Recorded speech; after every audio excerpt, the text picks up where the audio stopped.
Hola, bienvenidos a este nuevo video tutorial en el que vamos a continuar con la unidad de electrónica analógica dentro de lo que es el área de tecnología. Y en este caso vamos a continuar con los circuitos y vamos a ver otro elemento pasivo que es el condensador. El condensador es un elemento que es capaz de almacenar una pequeña carga eléctrica. Para ello se compone de dos placas metálicas conductoras y separándolas hay un material que llamamos dieléctrico, que es un material aislante. De tal forma que no va a poder haber paso de corriente entre una placa y la otra. Tiene dos terminales que los conectamos a una pila, por ejemplo, y en principio, salvo en un periodo transitorio, el condensador se va a comportar como un circuito abierto, puesto que tenemos un aislante en medio y no va a dejar pasar corriente. Pero el funcionamiento del condensador está en ese periodo transitorio en el que nosotros acabamos de conectar la pila y entonces durante un pequeño tiempo los electrones de la pila las mandará electrones hacia una de las placas y los recogerá desde la otra, de tal forma que aquí irá acumulando unos electrones y en el otro pues se los habrá quitado. Como unas placas están muy cercanas, esta carga electrostática negativa va a atraer a esta carga electrostática positiva, pero no va a poder pasar la corriente porque hay un aislante. De tal forma que si ahora quitamos la pila, desconectamos el condensador, esa atracción obligará a mantenerse aquí las cargas como están distribuidas, es decir, con las negativas puestas en una placa y las positivas en otra. En ese caso se dice que el condensador está cargado. Y podéis ver que estará cargado porque tendrá una diferencia de potencial, es decir, aquí será más electronegativo que aquí. De hecho, si nosotros le permitimos juntarse, los electrones tratarán de moverse para ir a este otro lado, de tal forma que se producirá la descarga. Definimos la capacidad de carga de un condensador como la cantidad de carga en relación al voltaje que se le conecta. Su unidad es el faradio y evidentemente será pues coulombios partido por voltios.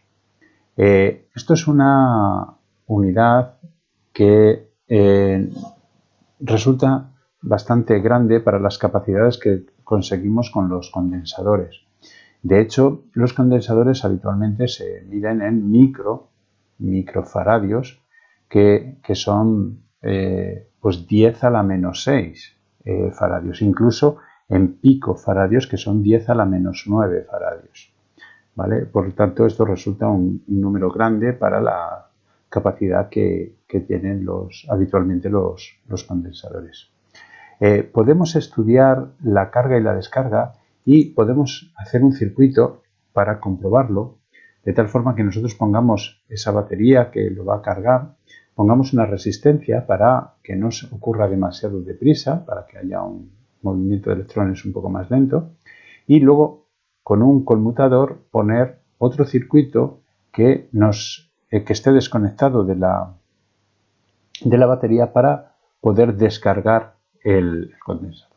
Si hacemos un circuito así, podríamos analizar el voltaje y veríamos que no hay un movimiento lineal, sino que al principio la carga del condensador será 0, es decir, las dos placas estarían al mismo potencial y cuando conectamos la pila, cuando ponemos este contacto, rápidamente aparecerá una corriente entre ellos que hará que la diferencia de potencial entre las placas vaya aumentando hasta acercarse mucho a la tensión que le proporciona la pila. Eso quiere decir que cuando ya se vaya cargando, entre las dos placas estará ese voltaje, pero nunca llegará a alcanzarse el voltaje total. Entenderemos que estará cargado pues cuando se cumpla, que tenga más o menos algo más del 90% de la carga, que se da con un tiempo de 5 veces lo que se llama el factor de carga, que es el producto de la resistencia que hayamos puesto aquí por la capacidad del condensador. Si ponemos una resistencia más grande, pues conseguiremos que el tiempo sea más largo, puesto que estaremos entorpeciendo el paso de electrones para llegar a ese condensador. La descarga ocurre de la misma forma. Cuando nosotros desconectamos y dejamos aislado el condensador, se quedará con una carga determinada entre las placas, y si lo conectamos a una carga o una resistencia por la que se pueda cerrar el circuito, en principio, de forma rápida caerá la tensión, porque se escaparán los electrones, pasarán de una placa a la otra, y bajará la tensión rápidamente, y llegará un momento en el que ya el paso de electrones será muy pequeño, que consideraremos que el condensador estará descargado, alcanzará más o menos a un 90%. Sería también el tiempo que tarda en descargar, es similar en la fórmula a el tiempo que tarda en cargar. Lo podemos ver físicamente en este circuito, en el que podéis ver que tenemos aquí un condensador que lo tenemos conectado por este lado a dos resistencias. Hacia aquí sería el circuito de carga, hacia este lado es el circuito de descarga. En este lo tenemos conectado a una fuente de alimentación, que vamos a usar un Arduino como fuente de alimentación para darle 5 voltios. Y fijaros, aquí tenemos el positivo, aquí estaría el negativo, y como conmutador voy a utilizar este cable, de tal forma que cuando yo lo conecto a este lado al Arduino, pues veis que el LED se enciende de ese lado. Veis que va bajando la intensidad porque se va igualando la tensión entre la pila y la tensión que tiene el condensador, y por lo tanto va cada vez pasando menos corriente hasta llegar a un punto en el que ya no pasaría corriente. En teoría no llegaría nunca, siempre habría un pelín de corriente, ¿vale?, hasta que se termina de cargar del todo. Es tan mínima que ya apenas se ilumina el LED. Si ahora nosotros desconectamos, el condensador estará cargado y nosotros ahora podemos conectarle a este circuito de descarga en el que tenemos otro LED con otra resistencia, y si lo conectamos ahí, ahora lo que veremos es cómo se descarga viendo ese LED, veis cómo cae la intensidad rápidamente, y nos queda un pelín porque también le cuesta mucho tiempo descargar. Consideramos que rápidamente se ha descargado porque es ese tiempo que decimos de descarga. Lo podemos probar otra vez. Lo ponemos para cargar, va bajando la intensidad hasta que se iguala más o menos con la fuente de alimentación, con la tensión que tenemos allí. Ahora mismo lo tenemos suelto, el condensador estará cargado, y cuando lo conectamos a este otro lado, veis cómo se descarga. Al principio muy fuerte la iluminación del LED, y enseguida cae porque se reduce la tensión que tiene entre las placas del condensador, ¿vale? Los condensadores pueden ser de diversos tipos. El que hemos visto es un condensador electrolítico. Estos condensadores electrolíticos tienen polaridad, es decir, hay que tener cuidado que las patillas una es positivo y hay que conectarlo con el positivo y otro es negativo y hay que conectarlo con el negativo. Es decir, si no lo conectamos así, pues se avería y en este caso los condensadores electrolíticos pueden explotar, romperse bruscamente haciendo una pequeña explosión y quedar destrozados y dar un buen susto y poder hacer daño. Por lo tanto, hay que tener siempre mucho cuidado con la polaridad. Dentro de los electrolíticos, los más comunes son los de aluminio, que llevan dos capas de aluminio. Bueno, una es de óxido, de un aluminio con óxido, y otra de un aluminio más puro, y entre medias lleva un papel con un aceite que es el que hace de electrolito, que hace de dieléctrico.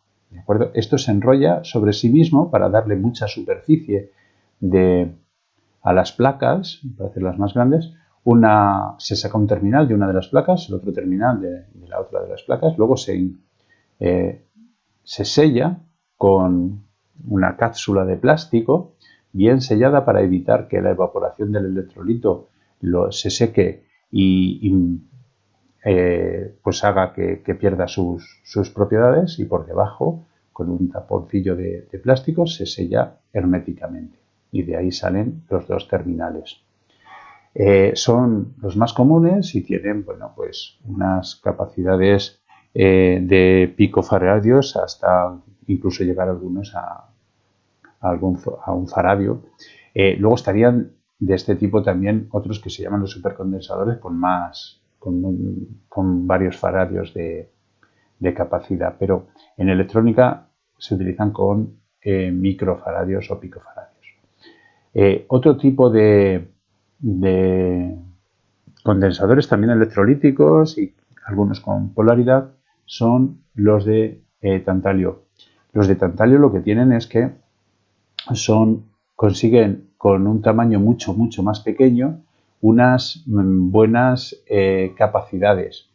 El problema que tienen estos elementos es que utilizan un material muy caro, muy raro, y por lo tanto son más caros que los electrolíticos de aluminio.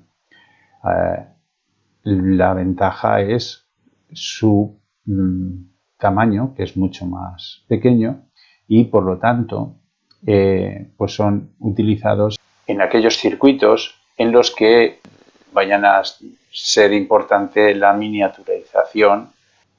Otro tipo de condensadores son aquellos que no tienen polaridad, y estos están fabricados de muchas formas. Por ejemplo, los cerámicos, que son los más habituales en los circuitos electrónicos, son muy fiables y tienen capacidades muy variadas. Hay de distintos tipos, generalmente las placas son de plomo y bueno, pues son baratos y lo que digo, muy confiables.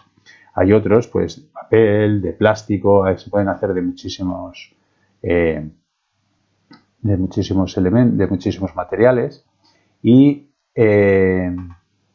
incluso podemos encontrarnos con condensadores variables en los que, pues, con un pequeño movimiento podemos variar la capacidad y ajustarla a lo que nosotros necesitemos. Bien, y esto es todo por este vídeo tutorial. Nos vemos en el siguiente. Venga, hasta luego.